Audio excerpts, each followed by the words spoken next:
Kim, what's on your radar? Surprise, surprise. One day after Gavin Newsom finds out his job as governor is safe and sound, LA County unveils vaccine mandates. Starting October 7th, patrons to bars, breweries, wineries, and nightclubs will need to show proof of at least one dose of the vaccine. From November 4th and onward, people will need to be fully vaccinated with 2 doses. This mandate does not include restaurants, shopping malls, movie theaters, and gyms, which makes this new mandate reminiscent of the illogical lockdown measures in early 2020. Now, if you remember, many places in the country allowed bars that served food to remain open, but if your bar didn't serve food, you had to stay closed, because apparently somehow the virus stops spreading when you're eating and drinking, but continues to spread when you're just drinking. It's science. What's interesting about these new mandates is that LA doesn't have a big bar-only culture. Most bars and many clubs are also restaurants, and these mandates won't apply to them. We also have very few wineries and breweries that don't also serve food. So this announcement just feels like virtue signaling to the voters who supported Newsom and want to see more done to control the spread. On top of this, who will enforce these new mandates? The LAPD? You mean the same LAPD that has thousands of its employees and cops seeking vaccine exemptions? The same LAPD who has police officials suing the government over the Biden mandates? I get the feeling they won't be too keen on shaking down bar owners who refuse to card their patrons. Also part of these new mandates is that for any large event of over 10,000 people, such as a sporting event or concert, people will need to either show proof of a vaccine or a negative test. Showing a negative test result doesn't get you into a bar. So why did the Dodgers and Rams get to have such special treatment? The same question for movie theaters that play Hollywood movies. Why do they have no restrictions? I would love to take a poll to find out how many bar owners voted to recall Newsom compared to how many of the Hollywood elite and sports stars supported his campaign. What's most interesting about these mandates is that more and more people are becoming aware that the vaccines aren't necessarily stopping the spread. As people begin to find out that their coworker, aunt, friends, and half the Yankees baseball team has quote unquote rare breakthrough cases, they begin to question the honesty of our health officials. Are they dishonest, or do they just not know? Oh, they know. They have the data. And some honest news organizations are actually reporting on it. But rather than come out and be honest with us, they instead use doublespeak and try to tell us that the vaccine stopped the spread, but if you're fully vaccinated, you still need to wear a mask and social distance. On top of this, the CDC, Fauci, and mainstream news have begun to switch their narratives from the vaccine stopping the spread to the vaccine stopping hospitalizations and death. Now, listen to their words very carefully when they speak, because these two things are not the same. One look at Israel's current spread levels, and we can see this virus shows no signs of slowing down, even as millions of people take their 3rd dose of Pfizer vaccine. In Israel, people can't enjoy restaurants, bars, shopping centers, or any other non-essential service without being fully vaccinated. But the catch is, they only consider you fully vaccinated if you've had 3 doses of the vaccine. Now that it's really clear to an increasing number of people that the virus is still spreading, people then say, well, you don't have the right to overwhelm hospitals, and that's the issue. But the data the health officials used to claim that 99% of the hospitalizations and deaths are in the unvaccinated is data that's cumulative from January through July.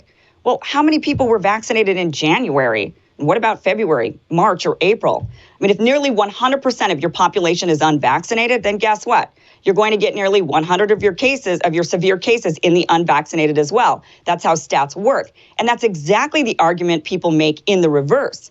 When the numbers began showing a majority of cases within the fully vaccinated population, like in Massachusetts or in the recent college outbreaks, people say, well, as more and more people get vaccinated, the higher the percentage will be of cases within the fully vaccinated population.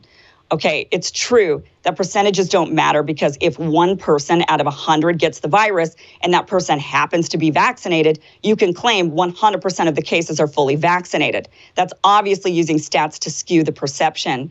But if you have more cases today than you did at the same time last year, and yet a majority of your population is fully vaccinated, and it's a majority of them catching the virus, how do you square that with the idea that these vaccines stop the spread? You can't, and our public health officials know this. But again, it's not about spread, they finally admit. It's about overwhelmed hospitals, which actually, I agree with this. I don't think we should look at cases, especially when most cases are either asymptomatic or mild. The only numbers they really should be looking at to gauge where we are in this pandemic are the ICU and death numbers. And now I can get the logic that if the ICUs are filling up with unvaccinated people and it's causing other people to not get the treatment they need, this is a serious issue. I can then understand that it's okay for fully vaccinated to get and spread the virus because they don't at least end up taking up one of those needed beds. I can then get that therefore only the vaccinated can do super spreader things because they won't get too terribly sick. Fine, I can actually see the logic in this line of thinking. But then that should go for the young and healthy as well, regardless of their vaccination status. Despite the fear-mongering news media who want to make it sound like people under 60 are struggling to survive, the stats simply aren't there. Kids are more likely to die of drowning, a car accident, or even gun violence before they die of COVID. And if we really want to limit the hospitals from overflowing, we could easily say it's the overweight and elderly causing the issue, not the unvaccinated. So maybe we should have a passport that counts our calories for us. If you go over your daily limit, no bar or nightclub for you. Too old? Get out of here. But I get it. We don't want to fat shame or discriminate based on age, so we'd rather demonize the unvaccinated instead. But here's the problem. Politico reports that the Biden administration has been given new data this week showing that the vaccine wears off. Not the previous reports that the vaccine still keeps you safe from severe disease. This data shows it significantly wears off even against the most severe of outcomes. And we are about 4 months behind Israel in vaccinations. And in August, they saw their hospitals and morgues filling up with fully vaccinated people. This means the stats will shift. This fall and winter, we can begin to see hospitals filling up with fully vaccinated people as the vaccine wears off. Fully vaccinated people today will essentially be unvaccinated in the coming weeks and months. Will they then be restricted in the same way as someone who never took the vaccine? Will we see either a mandate for a booster dose like we see in Israel? But in Israel, it looked like the booster was working and cases and hospitalizations began to fall. But then suddenly, within days, the number of cases shot back up to record never before seen heights. And the hospitalization rates have begun to climb back up as well. So is it even working? Looking at all this data and the new illogical mandates make many of us trust our health officials and government even less. Are we really following science or are we following fear? Are we really examining the data and making sound decisions based on that data? Or are we just pretending like we know it's going to work and then demanding it of everyone? People are being demonized, segregated, and are being treated like second-class citizens while being screamed at to work together as one. So everyone wants to end this pandemic. No one wants to get sick or die, and no one wants their loved ones to get sick or die. But swarmy politicians issuing meaningless mandates to appease their voters is exactly how we're not going to end this, if we can even end it at all. So, Robbie, this is kind of similar to what you were talking about yesterday, where it seems like there's rules for one and not rules for other, and this is very similar when we saw with the lockdowns in the spring of 2020, and now with these mandates where it's, it doesn't really seem to follow the science necessarily, because why can you go to a restaurant, but now you can't go to a bar? That seems silly. Now, the problem that I'm seeing is that the health officials dangled the carrot, and you were kind of talking about this yesterday, where it's, hey, if you get the vaccine, now you can go back to living your life. And then when they switch it and they say, well, but no, you got to wear a mask and you got to socially distance, it kind of disincentivizes people, right? Right. So but they're getting data from Israel, right? They're seeing the data. They're getting the data. And this is why they're looking at it and they're saying, oh, crap. But they already said what they said. Yeah. So they can't go back on it. Yeah, and we can't go back to the idea of COVID zero. Like, it's never going to happen. We'll have to stay locked down for 100 years. So we have to give up on that. The cases Delta is much more contagious than the original strain. So people are still going. They're going to get sick, but everyone who wants to be quite protected from severe hospitalization, death, they can get vaccinated. I would support them getting boosters if they want to. But you're absolutely right that we have to move beyond the compelling people phase of this, the arbitrary rule phase, because they're not followed equally, they're not enforced equally, and they're to some degree they're so arbitrary. They don't update themselves with the science, and they could go on for years. I remember when it was going to be 2 weeks to slow the spread. Remember, we're just going to shut down for 2 weeks. Then okay, well, we're going to shut down until we have a vaccine. Okay, we're going to shut down until most people have had the opportunity to take the vaccine. No, we're going to shut down to really 90% of people have taken the vaccine. We're going to shut down forever. That's the reality unless we resist some of these things. Ryan, I actually want to ask you a question on this because you mentioned even before, and I agree with this, that one of the amazing things about mRNA technology, which I do think is a very fascinating technology that I think can have some real good benefit in the world. And you mentioned that, what's great about it is, typically with traditional virus vaccines, you'd have to find the virus, you'd have to then make it inactive and put it in the solution. And, it's a long process. But with mRNAs, they can get that code. And if they can sequence it, they can whip out a vaccine within days, right? Why haven't they then made a vaccine for the Delta variant? I mean, it makes me wonder if that is actually even possible. They sit there and say, oh, yeah, we can do this, yet we're still given vaccines that are for the Alpha variant, an outdated variant that no one's getting anymore. So why haven't they whipped this sucker out for Delta? My guess would be because the vaccine is extremely effective against hospitalization, severe disease, and death when it comes to the data now Delta. That they've just got. So they're going to release this data. They're saying, Politico said that the administration should be telling the public about this data either this week or next, but that the data they see says that it wears off significantly and that it's alarming. And Fauci even says, whoa, this is a big. Well, Kim, I think the answer, part of the answer to your question is it's a supply chain issue, right? They can.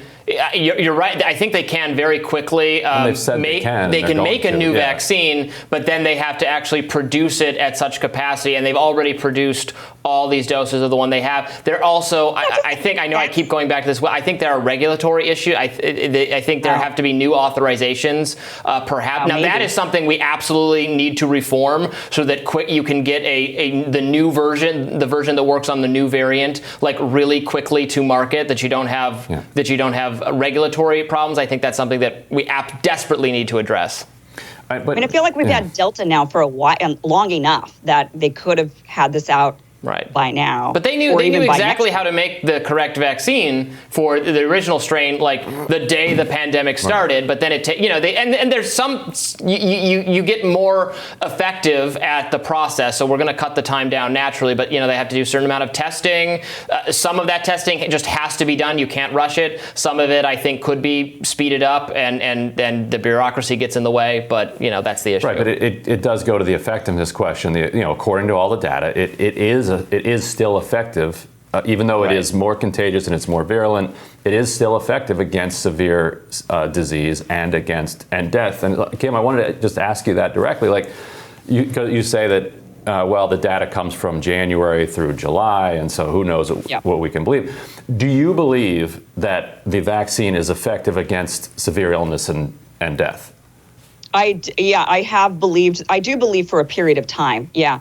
But against the Delta, so it looks like that. We don't know really with Alpha, because by the time I feel like everyone got the vaccine, we had already started seeing Delta take hold. We don't know how it's going to be with Lambda or Mu or any other future variant, which we're sure to have. But yeah, it did look like for a period of time, but for only about 6 months to 8 months. And that's the data that we're seeing come out of Israel. And then the Israelis started doing a third booster dose. And even I thought, okay, that looks like that's going to work. I was telling my grandma, get ready, you got to take the booster.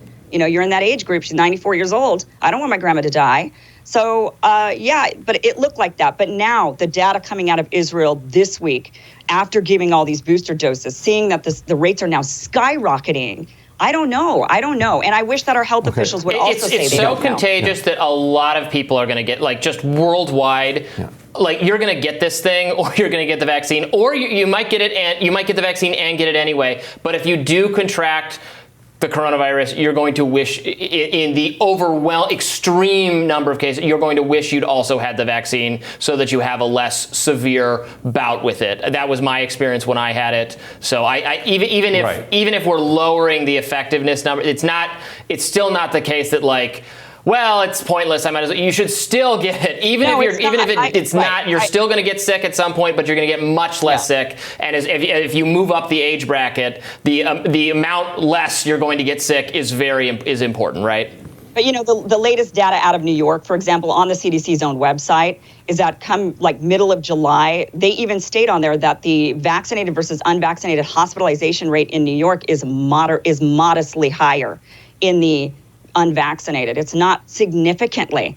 And this is the stuff. They know here we go again. So Here we go again. mandate us.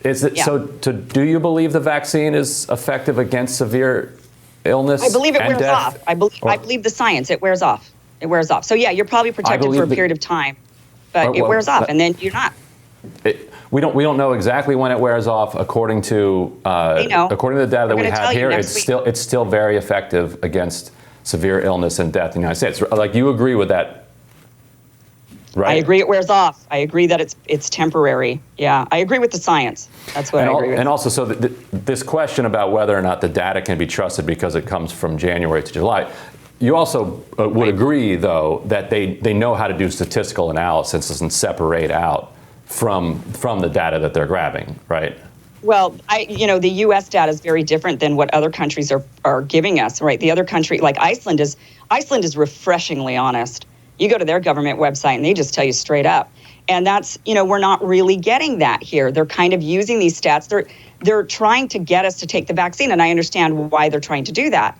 But they're not, but it becomes, when they do that, and then like what Robbie is saying, they say, take the vaccine, but then, you still have to wear a mask and you still have to social distance. And now colleges are shutting down and sending students back home after 98% of them are vaccinated.